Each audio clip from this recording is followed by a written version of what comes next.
할렐루야 찬양대 영광 돌립니다.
할렐루야 감사를 드립니다. 옆에 분과 인사 나누겠습니다. 제자의 삶을 체험하는 교회입니다. 제자의 축복을 누립시다. 그리스도 안에서 축복하는 인생 되기를 주님의 이름으로 축원드립니다.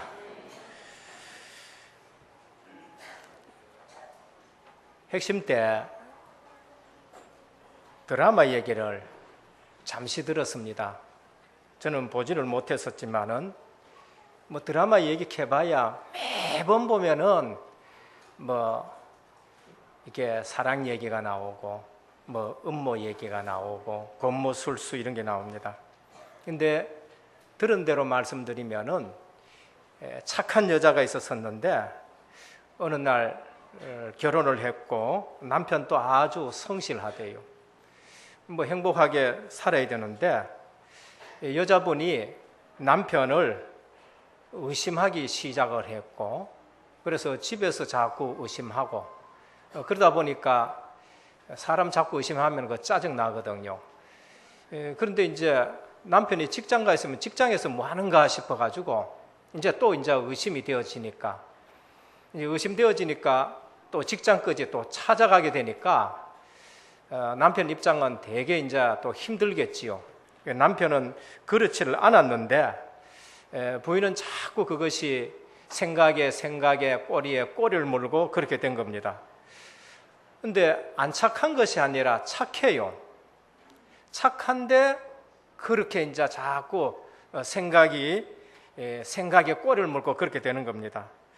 그래서 이유가 무엇이냐?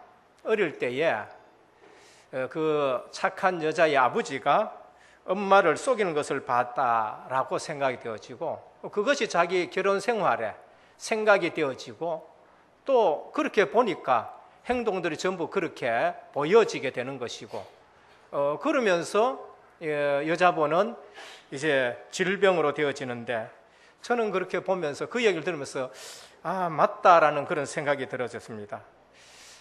우리 자녀들에게 뭐가 심겨지느냐 이게 너무나도 중요한 것이지요.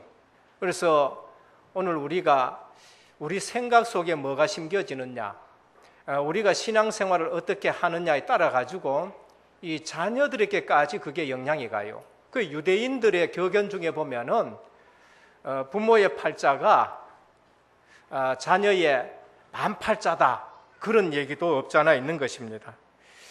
들어간들 대로 생각이 뭐가 들어갔느냐에 따라 가지고 그것이 무의식 중에 자꾸 나오는 거죠. 부동산 하시는 장로님이 계시는데 6해 동안 계속 부동산을 쭉 하시다가 교회 와서 뭐 앞에서 찬송을 인도하는데 305동 찬송 부릅시다. 생각이 6해 동안 계속 거기에 잡혀져 있다 보니까 교회 와서도 이제 그게 튀어나오는 것입니다. 그래서 오늘 우리의 삶이 영적인 삶이 놓쳐지지 않기를 축원드립니다. 우리는 영혼이 잘 돼야 되고 그 다음에 범사가 잘 돼야 되고 강건하기를 원하노라 그랬습니다. 예수 생명, 예수 능력, 예수 치유, 예수 증인이 늘 우리 가슴 속에 있어야 되는 것이죠. 지난 한 주간 동안에도 예수 생명 저는 늘 그걸 이제 묵상을 했었습니다. 예수 능력, 삶을 생각을 하고 또 묵상하고 그러면서 예수 치유 이러는 가운데 제 참 그 저 사촌과 같은 형제가 있는데 병원에 입원을 했어요. 뭐 얼마 살지를 못한다 하는데 그래서 내가 소식 듣고 갔었습니다. 한 달 남았는데도 예수 생명이 있으니까 제가 가서 놀랄 만큼 얼굴이 깨끗한 걸 볼 수 있어요. 근데 그 앞에 한 분이 계셨는데 그분은 포항서 올라왔더라고요. 그분도 암이 걸려가지고 이제 다른 데로 전이가 되었었는데 덩치도 뭐 엄청나게 건강한 모습으로 보여지지만은 병이 들어있으니까 거기에 와 있어요. 그러니까 이제 사촌은 잘 믿습니다. 어쨌든 잘 믿는데 실제적으로 거기서 저보고 그래요. 거의 다 되는 것 같으니까 복음 좀 전해라. 이제까지 지가 안 전했는 것 같더라고요. 그래서 저보고 하길래 그래서 제가 가서 그랬었습니다. 교회 다녀보셨습니까?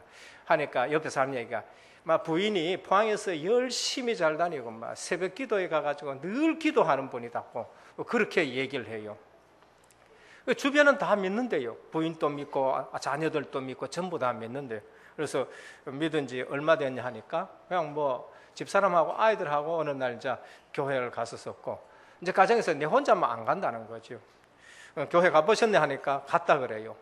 그러니까 가니까 뭐 별 뭐 의미 없고 지루하죠. 그러니까 한 2번 갔는데 너무 지루해가지고 그냥 뭐 그 다음에 뭐 갈 필요도 못 느껴 가거든.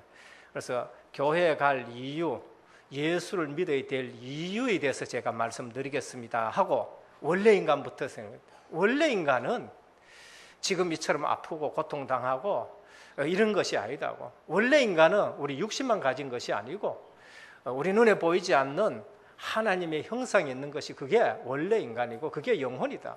다른 모든 피조물하고 인간하고 틀리는 것은 IQ도 아니고 우리가 말하는 것도 아니고 우리가 걸어다니는 것도 아니고 우리가 다른 모든 피조물하고 틀리는 것은 하나님의 형상, 영혼이 있는 것이다. 이제 이거부터 시작하는 겁니다. 그러면서 인간의 문제가 뭐냐? 하나님 떠난 문제고, 그 문제가 왜 하나님 떠났느냐? 죄 때문에 떠나는 것이고, 그 죄가 언약 놓친 사단의 말을 들은 것이고, 이것을 해결할 길 없어 그것을 보냈는데, 지금 하나님 못 만난 사람들은 마귀의 종살을 하고 이 세상 풍습을 쫓고, 그래서 고통당하다가 지옥에 가는 것이고, 그 내만 지옥 가는 것이 아니라 영적 유산을 남겨놔서 후대까지 간다.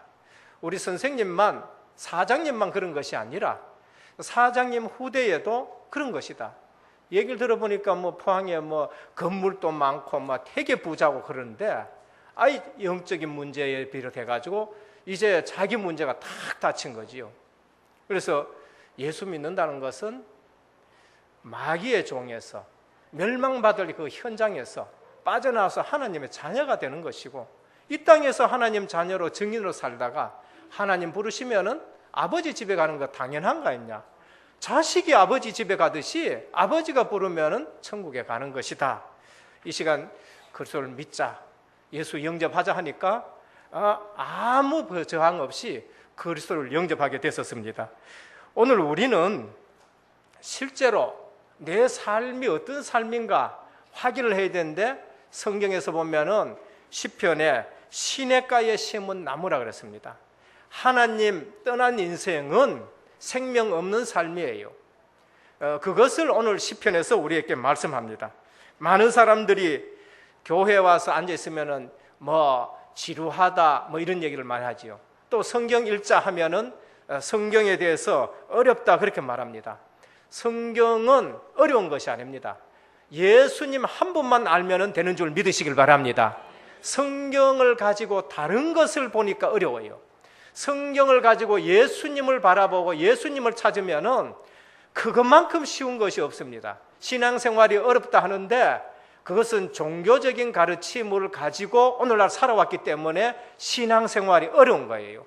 신앙생활은 하나도 안 어렵고, 아이도 신앙생활 할 수 있고, 글 모르는 사람도 신앙생활 할 수 있고, 오늘 병원에 있는 사람도 신앙생활 할 수 있고, 병원에서 일어나지 못하는 사람도 신앙생활 할 수 있고, 심지어 십자가에 못 박혀 있는 그 상태에서도 신앙생활하고 구원받을 수 있게 해놓은 것이 신앙생활인 줄 믿으시길 바랍니다. 그래서 복음을 바로 알면은 우리 신앙생활은 너무나도 쉽고 믿음으로 되어지는 것이죠. 그래서 성경은 예수님에 대해서 말씀해요. 그래서 구약은 인생의 문제를 누구도 해결할 수 없어서 예수 그리스도를 보내겠다, 그 약속을 예언하고 예언한 것이 구약이에요. 신약은 그 예언된 분이 오셨는데 예수라는 분이 그리스도라는 것이 신약 성경인 것입니다. 그래서 구약 성경을 보면은 율법서와 역사서와 예언서, 시가서로 되어 있어요. 율법서는 모세 오경이라 하는데, 그 모세 오경을 보면은 늘 양의 피 얘기가 나와요. 그것은 무엇을 말하느냐? 그리스도의 제사장직을 말합니다. 그리스도가 제사장으로서 우리 대신 유월절 어린 양처럼 피 흘려서 우리 죄를 대속해 주겠다, 그거 약속하신 것이죠. 역사서는 무엇이냐? 그 역사 속에 하나님이 이방인의 왕도 세우고 이스라엘 왕도 세우고, 하나님이 보면 이방인 왕도 패하고, 그 다음에 믿지 않는 왕은 멸망받는 거, 하나님이 왕을 세우고 왕을 패하시고, 진짜 왕은 누구냐? 하나님이시다, 예수님이 진짜 왕이시다, 그거를 말씀하는 거예요. 그래서 그 사실을 안 사람이 누구냐? 다윗이지요. 그래서 다윗은 나의 왕 대신 여호와 하나님, 그렇게 말씀하셨습니다. 오늘 또 이 역사를 보면서 전쟁이 일어나든지 어떤 사건이 터든지 간에 역사를 주관하시는 분은 왕 대신 그리스도인 줄 믿으시길 바랍니다. 그리고 선지서는 뭐냐? 하나님께로 돌아오라 그래요. 내 백성아, 너희가 우상을 버리고 내게로 돌아오라. 예수님 오셔서 내가 길이다, 하나님 만나는 길이다. 모든 구약의 선지자는 예수님이 오시는데 그분이 하나님 만나는 길이다 그러죠. 예수님 오셔서 하신 말씀이 뭡니까? 이 땅에 하나님 만난 길이 없지 않느냐? 내가 길이다. 나로 말미암쨌거는 아버지께로 올 자가 없다 하셨습니다. 그래서 그러면 시편은 무엇이냐? 오늘 시편을 말씀하기 위해서 구약 성경 전체를 또 말씀하셨고 말씀을 드렸습니다. 그러면서 그 구약 성경 전체는 그리스도를 말씀했는데 시편은 무엇이냐? 구약의 모든 성도들이 예수가 그리스도라는 것을 믿고 체험하고 고백한 사실이 시편인 것입니다. 안 믿은 것이 아니고 믿고 체험한 사실을 말하는 것이 시편이지요. 그래서 시편은 예수 믿고 구원받은 자들의 체험의 고백인 것입니다. 그래서 시편 읽으면은 우리의 기도가 돼요. 시편 읽으면은 우리의 찬송이 되는 것이고 시편 읽으면은 우리의 신앙 고백이 바로 시편인 것입니다. 그래서 오늘 시편 1편은 전 시편의 대표적인 것이에요. 나머지 전 시편의 대표적인 것이 시편 1편인데 여기에서 뭘 말씀하느냐? 성도는 시냇가에 심은 나무와 같다. 그렇게 말하는 겁니다. 성도의 영적 상태, 시냇가에 심은 나무다. 그렇게 말씀을 하는 거예요. 오늘 여러분들이 시냇가에 심은 나무, 다시 말씀드려서 구원받은 하나님의 백성으로 생명의 강줄기에 심겨진 신분이 변화된 줄 믿으시길 바랍니다. 그게 시편 1편이에요. 그런데 또 한 사람이 나와요. 그게 뭐냐? 구원받지 못한 사람들. 그 사람이 누구냐? 겨와 같아 그렇게 말해요. 바람에 날리는 겨와 같다 그렇게 말합니다. 의인의 회중에 들지 못한다. 두 가지 인생을 말합니다. 그래서 성경은 예수님 말씀하는 것이고 자세히 들여다 보면은 예수 믿고 생명 가진 자가 있고 예수 믿지 않고 불신자의 삶은 멸망받는 삶이다. 그렇게 성경을 말합니다. 그래서 성경 처음에 보면은 종교와 복음이 나오지요. 하나님이 예수 그리스도를 우리에게 적용시켰는데 가죽옷을 지어서 입혔다. 복음 대신 예수 그리스도, 피 언약 대신 예수 그리스도를 말합니다. 그런데 무화과 잎으로 치마해서 엮어 입었다. 그것은 종교를 말하는 거예요. 하나님 떠난 인생이 제일 먼저 하는 짓이 무엇이냐? 종교 만드는 거예요. 윤리, 도덕 이걸 만드는 것이죠. 그 다음에 가인과 아벨이 나오죠. 두 길밖에 뿐이에요. 성경에는 두 길 외에는 딴 거 얘기 안 합니다. 가인은 정성 들여서 예배를 드립니다. 그런데 하나님이 원하는 언약적인 예배가 아니에요. 하나님 만날 수 있는 피 언약이 없어요.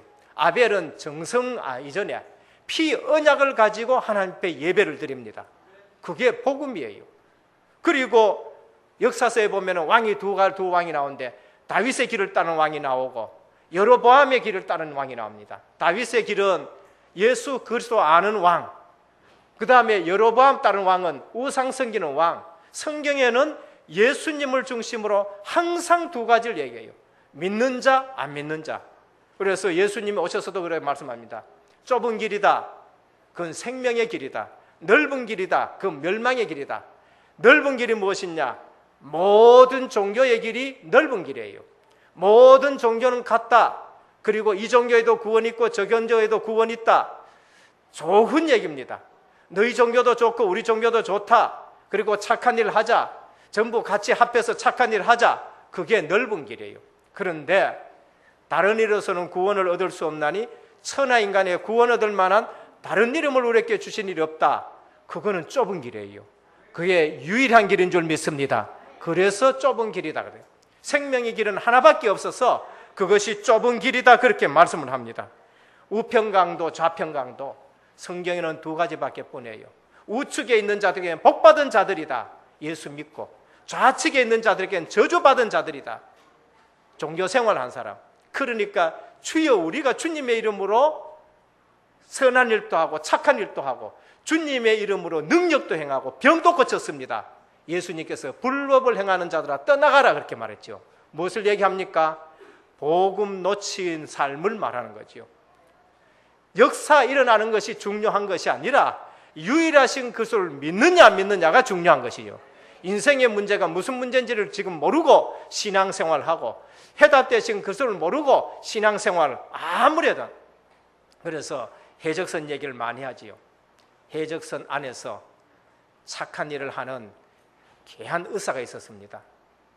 그런데 그 안에서 아무리 착하게 사람을 살리고 수술 잘하고 명의라고 하지만은 군함에서 보면은 그 의사는 해적이요. 이게 하나님 떠난 인생들이고 이 지구상의 문제인 것입니다. 오늘 우리는 예수 그리스도 안에 있는 자는 시냇가에 심은 나무처럼 생명 있는 삶을 산다라고 말씀을 하십니다. 그래서 시편 전체 고백을 보면서 제 나름대로 본 것이 있어요. 시편 1편은 우리 인생의 출발입니다. 예수 믿고 출발하는 삶이 시편 1편에 시냇가에 심은 나무다. 그렇지 않는 것은 바람에 나는 겨와 같도다. 의인의 회중에 들지 못한다. 오늘 우리 모든 성도님들의 시작이 예수 그리스도 안에서 새 생명 얻은 생명의 강줄기에 뿌리 내린 성도의 삶인 줄 믿으시기를 바랍니다. 그러면은 우리 인생에 목표가 있어요. 시작이 있으면은 목표가 있지요. 그게 시편 150편입니다. 여호와를 찬송하라. 호흡이 있는 자마다 여호와를 찬송하라. 소고치며 춤추며 모든 것을 다해서 호흡이 있는 자는 다 여호와를 찬송하라. 이게 우리의 목적이에요. 그게 우리의 목표이에요. 이사야 43장 21절에 보면은 내가 이 백성을 지은 것은 나의 찬송을 부르게 하려 하심이라 했었습니다. 이게 우리 인생의 목적인 것입니다. 그냥 먹고 육신적으로 살다는 것이 아니라 우리 생 전반을 통해서 저분 보니까 하나님 살아 계시는구나, 그거 보여주는 것이죠. 그럼 방법은 우리의 뭡니까? 과정은 어떠냐? 성령 인도받는 겁니다. 우리의 모든 과정은 내 계획 가지고 사는 것이 아니라 우리는 하나님이 주인이시고 그리스도가 교회의 머리시고 나를 성전 삼고 계시는 예수님이 주인이니까 예수님의 인도받는 것이에요. 그게 우리의 삶의 과정입니다. 그게 시편 23편이에요. 방법은 무엇이냐? 방법은 하나님 말씀 묵상하는 겁니다. 시편 119편 105절이에요. 그래서 오늘 우리는 시편을 보면서 인생 전체의 고백을 보는 것이고 인생 전체의 스케줄을 잡아야 됩니다. 첫째, 성도의 시작은 무엇이냐? 시냇가에 심은 나무다. 성도의 정상적인 영적 상태인 것입니다. 성도의 정상적인 영적 상태는 생명의 강줄기에 뿌리 내린 삶인 것입니다. 이게 성도의 정상적인 삶인 것입니다. 성도의 정상적인 삶이 무엇이냐? 주야로 여호와의 말씀을 묵상하는 자로다, 그렇게 말씀했지요. 성도의 삶은 복 있는 자의 삶인 것입니다. 성도는 시작 자체가 복 있는 자라, 복 받으려고 노력하고 발버둥 치는 것이 성도가 아니라 복 있는 사람으로 출발하는 것입니다. 예수 그리스도를 믿는 순간 저주, 사주, 팔자, 운명에서 완전 해방된 줄 믿으시길 바랍니다. 신분이 바뀐 삶을 말하는 거예요. 새 생명 얻은 삶을 말하는 것이죠. 그거 아니고 노력해라, 힘써라, 이것은 종교의 시작인 것입니다. 오늘 시편 1편은 성도의 시작을 말해요. 성도는 어떤 상태냐? 시냇가에 심은 나무다. 그래서 성도는 철 따라 과실을 맺는 것이죠. 성도를 보면은요, 그 잎이 푸른 것처럼 늘 싱싱한 겁니다. 화장품 발라가 얼굴이 훤한 거 말고요, 화장을 안 발라도 얼굴에 빛이 나야 됩니다. 왜? 아멘 소리가 죄송해요. 화장품 많이 사서 바르실 모양이지? 저는 알아요. 화장품 발라가지고 얼굴이 환한 것이 아니라 우리 내면에서 기쁨이 충만해야 그게 진짜 아름다움이에요. 회복되시기를 축원드립니다. 저는 화장품 회사에 있었지만은요, 화장품을 별로 안 발랐었어요. 어쩌다가 사장님이나 회장님 나타난다 하면 체면상 제가 뭐 좀 바르고 이렇게 무스 약간 바르고 나가지 안 발랐어요. 그래도 혼하시지요? 네. 여러분, 진짜 아름다움은 내면에서 나오고 성령 충만하고 생기가 있어야 우리에게 아름다움이 있는 것입니다. 뿌리가 시냇가에 내립니다. 생명의 강줄기, 여기에 내릴 때에 진짜 우리는 푸르고 열매 맺게 되는 것입니다. 그게 복 있는 사람이에요. 형통하게 된다 했어요. 하나님의 말씀에 뿌리 내리면 형통하게 되는 겁니다. 요셉은 그거 잡고 노예로 팔려갔는데 형통했어요. 요셉은 감옥에 갔는데 하나님이 형통하다 그랬어요. 참 형통의 의미가 무엇이냐? 하나님이 말씀하시는 형통이에요. 하나님이 나와 함께 하면은 어디 가도 자꾸 형통한 일 있을 줄 믿으시길 바랍니다. 핍박 속에서도 우리는 행동하게 되는 겁니다. 하나님이 인정하시는 삶이 된다라고 말씀하십니다. 복 없는 사람은 꾀를 써야 돼요.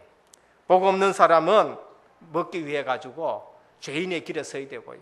다른 사람 눌리기 위해서 오만한 자리에 앉아야 돼요. 그게 불신자의 삶입니다. 사람 눌리고 그 다음에 지배하려고 그러고 이게 전부 다 오만한 자의 삶을 사는 것이죠. 그러면서 그 인생은 바람에 나는 개와 같다. 생명이 없으니까 알맹이가 없어서 바람 불면은 흔들리는 겁니다. 이 세상 풍습에 흔들려요. 이 세상 유행에 흔들리는 것입니다. 그래서 세상 유행 따라가지고 다녀도 속은 차지 않는 것입니다. 그게 허하다라고 말씀하지요. 하나님 만나면 허한 거 끝나는 것입니다. 하나님 만나면 방황이 끝날 줄 믿으시길 바랍니다. 생명 있는 자는 결코 흔들리지 않는 것이죠. 그래서 오늘 또 우리는 결과를 바꿀 수 없는 인생이 생명 있는 자의 인생이고 생명 없는 자의 인생이다, 그렇게 말합니다. 둘째는 성도의 삶의 목표입니다. 시편 150편이죠. 할렐루야, 여호와의 이름을 찬송할지니라. 호흡 있는 자마다 여호와의 이름을 찬송할지니라. 우리 삶의 목표예요. 제일 마지막에 우리 인생이 해야 될 거, 항상 하나님을 찬송하는 것입니다. 그래서 우리 과정도 하나님을 찬송하는 것이죠. 소열의 문답 첫 번째 보면은 이런 말씀이 나옵니다. 사람의 제일 되는 목적이 무엇이냐? 다른 목적도 있겠지요. 그러나 진짜 목적, 사람의 제일 되는 목적이 뭐냐? 밥 먹는 거, 잘 사는 거, 그게 아니고 하나님을 영화롭게 하고 영원토록 그를 즐거워하는 것이다. 하나님께 영광 돌리는 거, 하나님을 기뻐하는 거, 찬송하는 거, 그게 우리의 제일 되는 목적이에요. 그래서 예수님께서 너희는 먹는 거, 입는 거, 마시는 거 걱정하지 말아라. 그거는 불신자가 하는 일이다. 불신자가 너희에게 그거 있어야 될 줄 안다 하셨어요. 오늘 하나님의 소원 붙들고 방향 맞추고 하나님 영광이 내 기준이 되는 사람은 그 모든 거 붙일 줄 믿으시길 바랍니다. 바울은 고린도전서 10장 31절에 먹든지 마시든지 무엇을 하든지 하나님의 영광을 위해서 하라 그랬습니다. 이걸 먹어야 되느냐 안 먹어야 되느냐? 하나님 영광 되면 먹고요, 하나님 영광 안 되면 먹지 말아야 돼요. 이건 마셔야 되느냐 안 마셔야 되느냐? 하나님 영광 되면 마시고 하나님 영광 안 되면 안 마시면 되는 것입니다. 그게 성숙한 신앙이에요. 고린도서에서 10장 23절에 보면은 모든 것이 가나 모든 것이 유익한 것이 아니요 모든 것이 가나 모든 것이 덕을 세우는 것이 아니라. 하나님 앞에 덕이 되느냐? 그럼 하면 돼요. 하나님 앞에 덕이 안 된다? 그럼 안 하면 되는 거예요. 교회에 덕이 되느냐? 하면 돼요. 교회에 덕이 안 된다? 안 하면 되는 겁니다. 이게 복음 전하고 생명 살리는 일에 내가 이게 덕이 되느냐? 그러면 하면 돼요. 아니면 안 하면 돼요. 이게 성숙한 삶인 것입니다.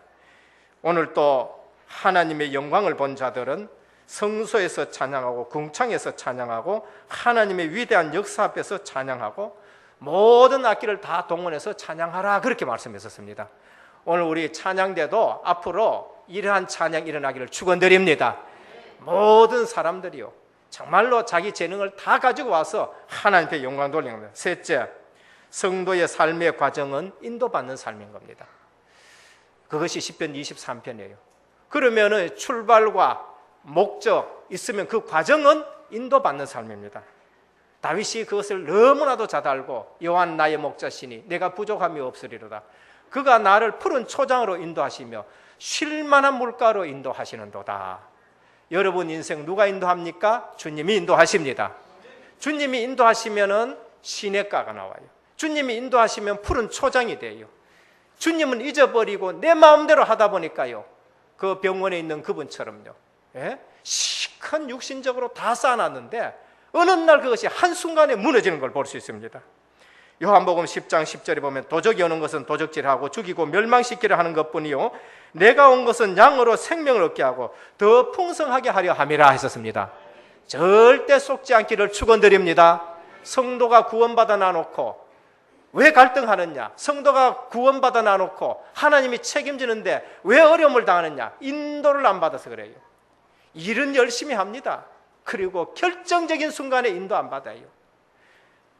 열심히 신앙생활 하는 것 같은데 결정적으로 인도는 선택인 것입니다. 주님 인도받는 거 선택이에요.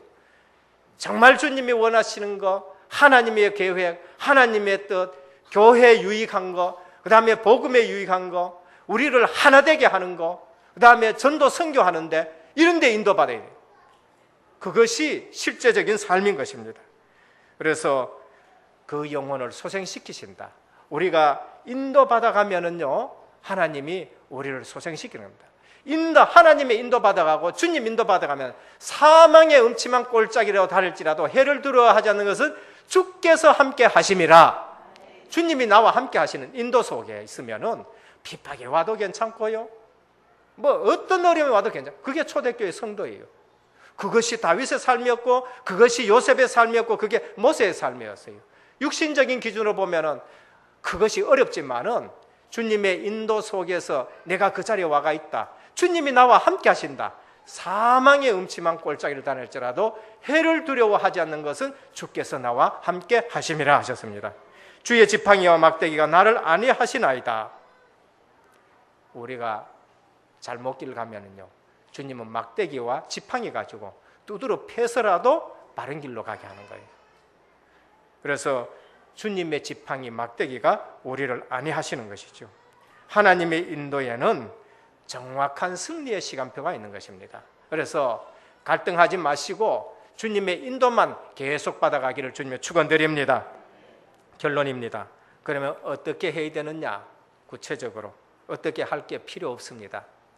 어떻게 할 필요 없고 뭘 먼저 하지 마시고 말씀을 묵상하면 돼요. 그게 복 있는 자다는 겁니다. 오늘 보면은 복 있는 사람은 복 받을 사람이 아니고 구원받은 자, 복이 있으니까 너희는 불신자처럼 사지 말고 여호와의 말씀을 즐거워하며 주야로 그것을 묵상하는 자로다. 제일 먼저 아침에 눈 뜨면은 말씀이 묵상되어지기를 축원합니다. 그것으로 시작하면 돼요. 방법은 다른 게 아닙니다. 교회에서 다른 방법 찾지 마시고 하나님의 말씀을 묵상하는 것으로 시작하면 되는 겁니다. 시편 119편 105절에 보면은 어떻게 해야 되느냐 나왔어요. 하나님의 말씀은 내 발의 등이요 내 길의 빛이니라 라고 하셨습니다.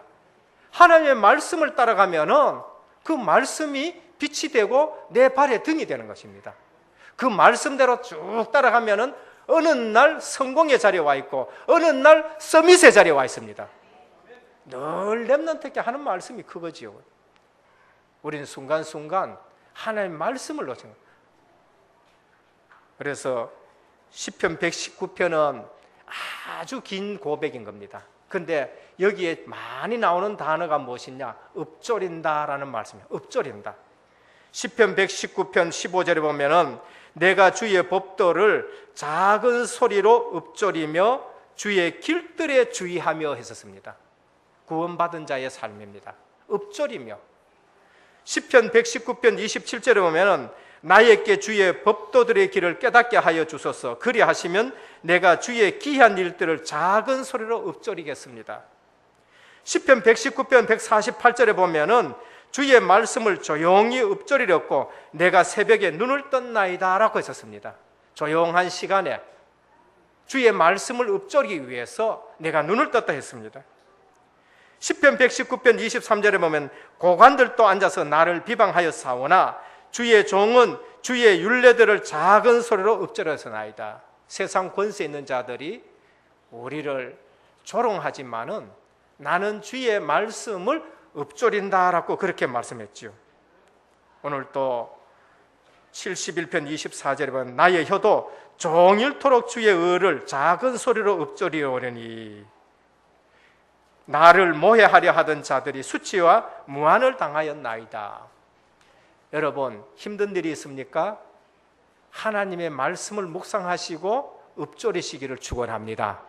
거기에 모든 답이 다 나오고 거기에 모든 길이 나오고 거기에 모든 방법이 다 나오는 것입니다.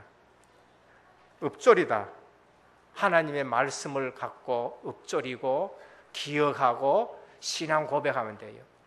그 병원에 갔더니만 그 사촌 아들이 목사예요. 조카지요. 목사인데 이 뭐 신학교 다닐 때 조금 보면 건들건들하고 내가 보기에는 좀 이게 조금 좀 바로 서야 되겠는데 싶은 생각이 들어요. 다니면서 늘 그래. 우리 학원에 와가지고도 자주 이렇게 놀러 오면서 하는 거야. 나는 예쁘고 능력 있고 돈 많은 여자한테 시혜자 생각한다고 만나면 그 얘기를 해요. 만나면 그래서 내가 속으로 네 주제에 이렇게 얘기했거든요. 근데 어느 날 결혼한다 그런데 보니까 결혼을 하는데 보니까요. 누구하고 결혼했냐면은 대구에 큰 병원 3개 있는데 그 병원의 원장실에 간호사로서 원장님 비서실에 딱 비서로 하고 있는 간호사를 만나고 결혼을 했더라고요. 보니까 능력도 있고 이쁘기도 이쁘고 돈도 많은 것 같은데 그렇게 결혼했어요. 자주 읊조리시길 바랍니다. 저는요, 이 녀석 보면 좀 건들건들하고 저게 제대로 하겠나 그렇게 생각했는데 만날 읊조리는 것이 이쁘고 능력 있고 돈 많은 여자한테 간다 그랬는데 지금 보니까 그렇게 지금 되어 있어요. 우리가 하나님의 말씀을 자세히 묵상하면서 읊조려야 돼요.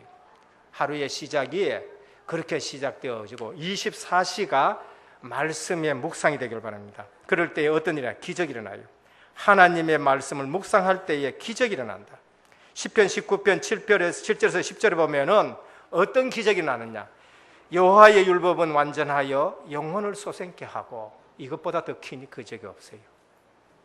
여호와의 증거는 확실하여 우둔한 자로 지혜롭게 하며 여호와의 교훈은 정직하여 마음을 기쁘게 하고 여호와의 계명은 순결하여 눈을 밝게 하고 여호와를 경외하는 도는 정결하여 영혼까지 이루고 여호와의 규례는 확실하여 다 의로우니 금고 많은 정금보다 더 사모할 것이며 꿀과 꿀송이보다 더 달도다. 여러분 하나님 말씀을 먹어보면은요 그게 꿀과 꿀송이보다 더 달고요 하나님 말씀을 우리가 사모하면은 그 율법이 완전해서 우리의 영혼을 소생한다 그렇습니다. 믿음으로 묵상할 때에 큰 치유의 변화가 일어나요. 큰 치유가 일어나고 변화가 일어난 겁니다.